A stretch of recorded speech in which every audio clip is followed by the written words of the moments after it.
Pagi ini kita meresmikan Rumah Relawan Prabowo Gibran, di mana PSI sudah menunjukkan keberadaannya dengan mensupport Prabowo Gibran untuk menjadi presiden dan wakil presiden. Apa nih Bang? Yang disiapkan hari ini Bang?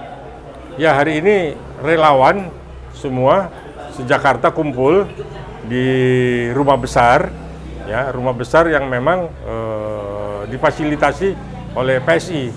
Ya, partai PSI kan memang tidak pernah jauh dan tidak pernah meninggalkan paslon 2. Oke, gimana Bang? Dengan akhirnya PSI mulai gerak juga nih, menurut Abang tanggapannya?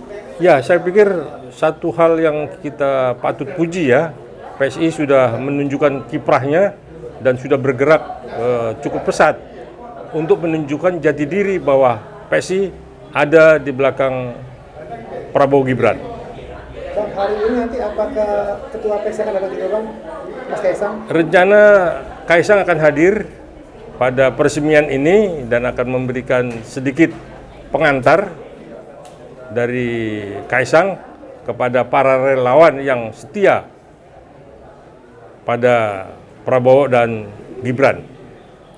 Oke, gimana nih Bang? Apa untuk kekompakan relawan hari ini Bang? Kekompakan relawan seperti apa nih Bang yang Anda lihat? Setiap hari itu akar rumput bertambah terus ya. Mereka terus menawarkan diri dan bergabung di dalam relawan-relawan paslon 2. Artinya akar rumput begitu cepat bergerak dan mempersatukan diri, menyatakan diri berada di belakang paslon 2, Prabowo Gibran. Dan berharap memang kita satu putaran. Jadi kalau akar rumput sudah bicara satu putaran, saya pikir itulah jawaban dari bagaimana tanggal 14 nanti bahwa Prabowo Gibran akan menunjukkan kemenangannya. Oke, apa yang buat Abang yakin Prabowo Gibran masuk satu putaran? Saya yakin betul karena memang kita lihat terus elektabilitasnya naik terus ya, meroket ya. Dan sementara di bawah akar rumput itu rakyat itu memang mendambakan kepemimpinan Prabowo Gibran itu bisa menjadi presiden dengan satu putaran. Jadi kalau kita lihat animo dari 1, 2, 3, 1 dan 3 ini udah ketinggalan jauh. Paslon 2 ini sudah terus naik ya, sampai hari ini sudah mencapai 49%. Kita tidak berdasarkan survei-survei yang dibayar ya, tapi kita lihat kenyataan di lapangan ya. Lapangan itu di akar rumput, di masyarakat paling bawah. Itu sudah memang kita lihat ya, Prabowo Gibran tidak bisa lagi lepas dari hati mereka. Bang, kita menanggapi debat capres kemarin seperti apa nih Bang? Ya, saya pikir itu debat capres yang keliru ya. Artinya paslon 1 dan paslon 3 ini kan orang sipil.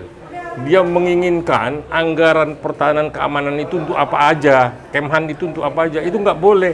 Karena ada hal-hal yang bisa untuk publik, apalagi ini kan seluruh dunia kan memantau pemilu kita, memantau pilpres kita. Jadi kalau itu dibuka ketahanan pertahanan, ya nggak mungkin lah. Ya ini yang nggak si Anies, Gibran, Anies dan Ganjar ini tidak ngerti seperti apa pertahanan keamanan itu. Kan ada rahasia-rahasia yang tidak bisa diungkap ke umum, ke publik. Nah inilah yang Anies dan Ganjar tidak ngerti karena dia orang sipil ya. Nah itu kan rahasia militer, rahasia ketahanan militer, rahasia pertahanan Republik Indonesia. Nah itu benar-benar harus dijaga ya. Makanya di militer itu ada dunia intel. Dunia intel seperti itu, artinya ada yang konsumsi publik, ada yang memang ditutup untuk kepentingan dalam negeri. Tidak boleh diumbar keluar. Nah ini tadi, paslon 1 dan paslon 3 kan orang sipil, nggak ngerti apa-apa. Ya kita maklumin aja lah, kalau kemampuan bicaranya seperti itu.